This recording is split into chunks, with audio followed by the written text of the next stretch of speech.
അങ്ങനെ മറ്റൊരു സെലിബ്രിറ്റി വിവാഹം കൂടി നടന്നിരിക്കുകയാണ്. വിജയ് ദേവരകൊണ്ട, രശ്മിക മന്ദാന ഇവരുടെ വിവാഹം കഴിഞ്ഞ ദിവസം കഴിഞ്ഞു.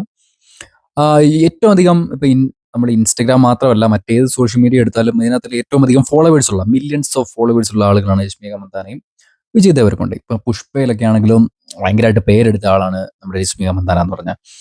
വളരെയധികം കാലമായി ഇവർ പ്രണയത്തിലായിരുന്നു. അവർ പിന്നീട് വിവാഹം ചെയ്തു. ഓക്കെ, വിവാഹം, സെലിബ്രിറ്റി വിവാഹം ഇത് ആദ്യമായിട്ടൊന്നുമല്ല നടക്കുന്നത്. ഇപ്പോൾ നമ്മുടെ ആലിയ ഭട്ട്, രൺബീർ കപൂർ അങ്ങനെയുള്ളവരൊക്കെ സെലിബ്രിറ്റി വിവാഹം കഴിച്ചവരാണ്. പക്ഷേ ഇതിന്റെ ഒരു പ്രധാനപ്പെട്ട പ്രശ്നം എന്താണെന്ന് അറിയോ? ഞാനിന്നൊരു വാർത്ത കണ്ടു, ഞാനൊന്ന് വായിക്കാം. 3 കിലോ സ്വർണം, കോടികൾ വില, അതായിരിക്കും ഉദ്ദേശിക്കുന്നത് അതിന്റെ വില. അതും പണിതെടുക്കാൻ 10 മാസം. രശ്മികയും വിജയും ധരിച്ച ആഭരണങ്ങൾ പ്രത്യേകത എന്ന് പറഞ്ഞാണ് ഈ വാർത്ത തുടങ്ങുന്നത്. ഓക്കെ, അതിന്റെ ബാക്കിയായിട്ട് നമ്മൾ വായിച്ചു കഴിഞ്ഞാൽ ഏകദേശം 3 കിലോഗ്രാം ഭാരമുള്ള ആഭരണങ്ങളാണ് ഇരുവരും വിവാഹത്തിന് ധരിച്ചതെന്ന് റിപ്പോർട്ടുകൾ. തെലങ്കാനയിലെ കോക്കോപെട്ടയിലുള്ള പ്രശസ്തമായ ശ്രീ ജ്വല്ലേഴ്സ് ആണ് ഈ അപൂർവ ആഭരണ ശേഖരം രൂപകൽപ്പന ചെയ്തത്. NDTV റിപ്പോർട്ട് പ്രകാരം ഏകദേശം 10 മാസത്തോളം സമയമെടുത്താണ് അത് സൂക്ഷ്മമായ കൊത്തുപണികളോടുകൂടിയ ഈ ആഭരണങ്ങൾ നിർമ്മിച്ചെടുത്തത്. 4 കോടി മുതൽ 7 കോടി രൂപയാണ് ആഭരണത്തിന് ചിലവായ തുക എന്നാണ് റിപ്പോർട്ടുകൾ പറയുന്നത്. സാധാരണ വിവാഹങ്ങളിൽ വധുവിനാണ് ആഭരണങ്ങൾ പ്രാധാന്യം കൊടുക്കാറുള്ളത്. ഇവിടെ വിജയ് ദേവരകൊണ്ടയുടെ വേഷവിധാനത്തിലും ഏറെ ശ്രദ്ധ നേടിയിരുന്നു. ഒരുപക്ഷെ രശ്മിയേക്കാൾ ആരാധകർ കണ്ടുവച്ചത് വിജയ് ദേവരകൊണ്ടയുടെ കോസ്റ്റ്യൂമിനാകാം. സ്ത്രീകൾക്ക് മാത്രമേ കല്യാണത്തിന് ആഭരണം വേണ്ടൂ എന്ന ധാരണ തിരുത്തിയതായിരുന്നു വിജയ് ദേവരകൊണ്ടയുടെ ആഭരണങ്ങളും വസ്ത്രങ്ങളും. ഇതാണ് ആ വാർത്ത. അപ്പോ ഇതിൽ ഒരു സംഭവിക്കുന്ന ഒരു ഒരു ഒരു ഒരു അതിന് നമുക്കൊരു അപകടം എന്നൊന്നും പറയാനൊന്നും പറ്റില്ല. ഇപ്പോ ഈ രശ്മിക മന്ദാന ഇവരൊക്കെ സെലിബ്രിറ്റീസ് ആണ്, ഇവർക്ക് ഒരുപാട് സാമ്പത്തികപരമായി മുന്നിലാണ്. അപ്പൊ ഇവരൊരു വിവാഹം കഴിക്കുമ്പോൾ അവർക്ക് സാമ്പത്തികപരമായിട്ട് അവർക്കുള്ള ഒരു ഒരു ഒരു സ്ട്രെങ്തിനെ വെച്ച് നമ്മൾ നോക്കുമ്പോൾ ഒരു 100% ഇവരുടെ സാമ്പത്തികത്തിന് നമ്മളൊരു 100%മായിട്ട് കണക്കാക്കില്ല. അതൊരു 2% പോലും ഇവർ ഇത്രയും പൈസ ചെലവാക്കിയെങ്കിലും അവരുടെ പോകുന്നില്ല. കാര്യം ഇവരൊക്കെ അത്രയും നന്നായിട്ട് റെമ്യൂണറേഷൻ വാങ്ങിക്കുന്ന ആൾക്കാരാണ്. അത്ര നന്നായിട്ട് പ്രതിഫലം വാങ്ങിക്കുന്ന ആളുകളാണ്. അവർക്കിതൊന്നും ഒരു പ്രശ്നമേ അല്ല. ഇപ്പൊ ഒരു സാധാരണ ഒരാൾ, ഇപ്പൊ ഞാൻ പറഞ്ഞ പോലെ തന്നെ ഇവർക്കൊക്കെ മില്യൺസ് ഓഫ് ഫോളോവേഴ്സ് ആണ് ഇൻസ്റ്റഗ്രാമിലൊക്കെ ഉള്ളത്. രശ്മിക മന്ദാനയ്ക്കാണെങ്കിലും വിജയ് ദേവരകൊണ്ടയ്ക്കാണെങ്കിലും. മാത്രമല്ല ഇവർക്ക് ഈ വിവാഹത്തിന് വരുന്ന മറ്റുള്ളവരും ഇവരെ അഭിനന്ദിച്ചുകൊണ്ടും ഒക്കെ ഒരുപാട് പോസ്റ്റുകളൊക്കെ ഇടുമല്ലോ. അവർക്കും ഒരുപാട് ഫോളോവേഴ്സ് ഉള്ളവരാണല്ലോ, ഹൈ പ്രൊഫൈൽ സെലിബ്രിറ്റീസ് അല്ലേ. ഇതൊക്കെ കാണുന്ന സാധാരണക്കാരെ സംബന്ധിച്ച് അവരുടെ വീട്ടിലും വിവാഹങ്ങൾ ഉണ്ടാവും. അപ്പൊ ഈ ജനങ്ങളുടെ ഇടയിലെ സാധാരണക്കാരുടെ തട്ടിനെ ഒരു 3ആയിട്ട് തിരിച്ചു കഴിഞ്ഞാൽ ഏറ്റവും നല്ലൊരു സാമ്പത്തികപരമായിട്ട് മുന്നിൽ നിൽക്കുന്ന ഒരാളുകൾ, ഇടത്തരം സാമ്പത്തികമായിട്ടുള്ള ആളുകൾ, വളരെയധികം സാമ്പത്തികപരമായിട്ട് പിന്നോക്കം നിൽക്കുന്ന ആളുകൾ. ഓക്കെ, സാമ്പത്തികപരമായിട്ട് ഏറ്റവും മുന്നിൽ നിൽക്കുന്ന ആളുകൾ എന്ത് ചെയ്യും? ഇങ്ങനെയുള്ള സെലിബ്രിറ്റീസിന്റെയൊക്കെ വിവാഹങ്ങളൊക്കെ കണ്ട് അതുപോലെയുള്ള വിവാഹങ്ങൾ അവരുടെ കുടുംബത്തിൽ നടത്താൻ അവർ ശ്രമിക്കും.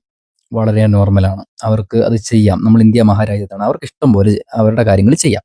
ഓക്കെ, ഈ മിഡിൽ ആയിട്ടുള്ള ആളുകൾ എന്ത് ചെയ്യും? ഇവർക്ക് ഹൈ ആയിട്ടുള്ള ആളുകളെ നോക്കിയിട്ട് അത് കുറച്ചൊക്കെ ഒന്ന് കോപ്പി ചെയ്യാൻ വേണ്ടി നോക്കും. കുറച്ച് ലോണൊക്കെ ആയിട്ട് ലോണും കുറച്ച് കടബാധ്യതയും വരുത്തി വെക്കും. ഈ ഏറ്റവും പിന്നോക്കാവസ്ഥയും സാമ്പത്തികപരമായിട്ട് പിന്നോക്കാവസ്ഥയിലുള്ളവർ എന്ത് ചെയ്യും? അവരുടെ സാമ്പത്തിക നില നോക്കാതെ ഇതുപോലുള്ള കല്യാണത്തിനും മറ്റു കാര്യങ്ങൾക്കുമൊക്കെ ഒരുപാട് പൈസ ചെലവാക്കി അവസാനം ഒന്നുമില്ലാത്ത ഒരു അവസ്ഥയിലേക്ക് എത്തിച്ചേരും. ലോണ്, കടബാധ്യത, ഇതൊക്കെ പിന്നീട് വലിയ വലിയ ഇഷ്യൂസിലേക്ക് പോകും. ഓക്കെ, ഇതാണ് ഈ കാര്യത്തിൽ സംഭവിക്കുന്ന ഒരു കുഴപ്പമെന്ന് പറഞ്ഞാൽ. ഇവിടെ ഈ ഒരു വിവാഹത്തിൽ മറ്റൊരു ട്രെൻഡും കൂടെ വന്നിട്ടുണ്ട്. അതായത് വിജയ് ദേവരകൊണ്ടയും ഒരുപാട് ആഭരണങ്ങൾ ഈ കല്യാണത്തിൽ ഉപയോഗിച്ചിട്ടുണ്ട്. ഇപ്പൊ ഇത് പറയുകയാണെങ്കിൽ ഇത് വിജയ് ദേവരകൊണ്ടയുടെ കയ്യില് ഒരു ഒരു ഒരു ടൈപ്പ് ഓഫ് ഒരു അതിനെന്താ പറയുക, വളയായിരിക്കും അല്ലേ. അങ്ങനത്തെ ഒരു സംഭവമുണ്ട്. പിന്നെ ഒരു മാല പോലെ, ഒരു ചെയിൻ പോലെ, പിന്നെ മറ്റൊരു ഒരു സംഭവം, ഇതിന്റെ പേര് എനിക്കറിയത്തില്ല കേട്ടോ. അങ്ങനെ അതുകൊണ്ടാണ് ഞാൻ സംഭവം എന്നൊക്കെ പറഞ്ഞത്.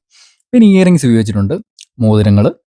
ഓക്കെ, പിന്നെ നമ്മുടെ ഇവിടെ ഇടുന്ന അതുപോലുള്ള ആഭരണങ്ങളൊക്കെ ഉപയോഗിച്ചിട്ടുണ്ട്. ഇതെല്ലാം നല്ല സ്വർണത്തിന്റെ ക്വാണ്ടിറ്റി ഉള്ള ആഭരണങ്ങളാണ്.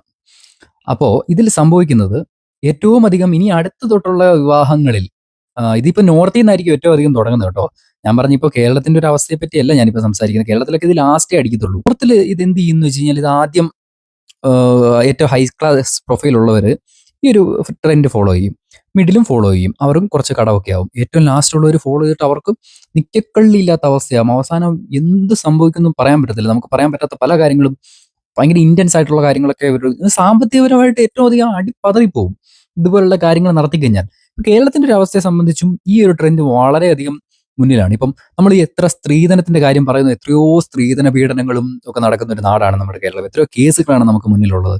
അതുകൊണ്ട് വിവാഹം നടത്തുമ്പോൾ എന്ത് ചെയ്യും ആളുകൾ അതിനനുസരിച്ചുള്ള പൈസ ചിലവാക്കാൻ വേണ്ടി ഇപ്പോഴത്തെ സ്വർണത്തിന്റെ വില അതുപോലുള്ള കാര്യങ്ങളൊക്കെ നമ്മൾ കണക്ക് കൂട്ടുമ്പോൾ ഒരു സാധാരണ ഒരു മിഡിൽ ക്ലാസ് അല്ലെങ്കിൽ ഒരു മിഡിൽ ക്ലാസ് ഫാമിലിയെ സംബന്ധിച്ച് അഫോർഡബിൾ ആകുന്നതിലും അപ്പുറമാണ് സ്വർണം.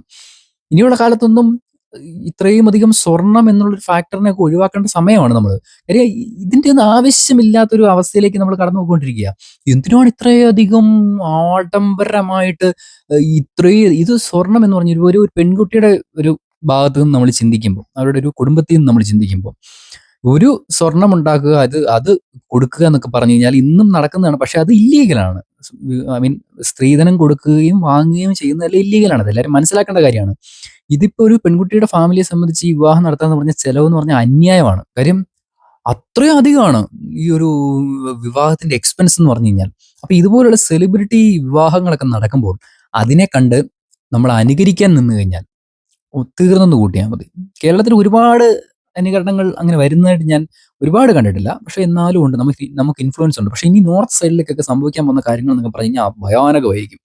ഇതുപോലുള്ള സെലിബ്രിറ്റി വിവാഹങ്ങൾ ഇതുപോലെ ഒരു ഒരു ഒരു ട്രെൻഡി ആയിട്ടൊക്കെ നടത്തുമ്പോഴത്തേനും പലരും ചിന്തിക്കാത്ത കാര്യം എന്ന് പറഞ്ഞാൽ ഇവരുടെ ഒരു സാമ്പത്തിക നിലവാരത്തിൽ, ഞാൻ നേരത്തെ പറഞ്ഞ പോലെ തന്നെ അവരുടെ സമ്പത്തിന്റെ നമ്മളൊരു 100% കണക്ക് കൂട്ടിയാൽ അതൊരു 2% പോലും ഇവർ വിവാഹങ്ങൾക്കോ മറ്റുള്ള വാഹനങ്ങൾ വാങ്ങിക്കുന്നതിനോ അതിനോ ഇതിനോ ഒന്നും ചെലവാക്കുന്നില്ല. കാര്യം അത്രയും അധികം അവരുണ്ടാക്കുന്നുണ്ട്. നമ്മൾ പച്ചയ്ക്ക് പറഞ്ഞാൽ അത്രയധികം ഉണ്ടാക്കുന്നുണ്ട്. ഇവര് കുറച്ചാണ് ചെലവാക്കുന്നത്. പക്ഷെ നമ്മളെന്ന് പറഞ്ഞു കഴിഞ്ഞാൽ ഒരു വിവാഹം കഴിയുമ്പോൾ തീർന്നു. ലോണ്, കടബാധ്യത, ഈ ഒന്നും പറയണ്ട. വിവാഹങ്ങൾ നടക്കുന്നത് ആഡംബരങ്ങൾ കാണിക്കാനല്ല. അത് 2 വ്യക്തികൾ ഒരുമിച്ച് ജീവിക്കാനാണ്. ബേസിക്കലി ആ ഒരു സംഭവം നമ്മള് എന്താ പറയാ, പൊതുവേ നമ്മൾ ജനങ്ങൾ മനസ്സിലാക്കി കഴിഞ്ഞാൽ ഈ ഒരു കാര്യങ്ങൾക്കൊക്കെ കുറച്ചൊക്കെ കുറവുണ്ടാകുമെന്നാണ് എനിക്ക് തോന്നുന്നത്. Share your comments in the comment box. Okay, by.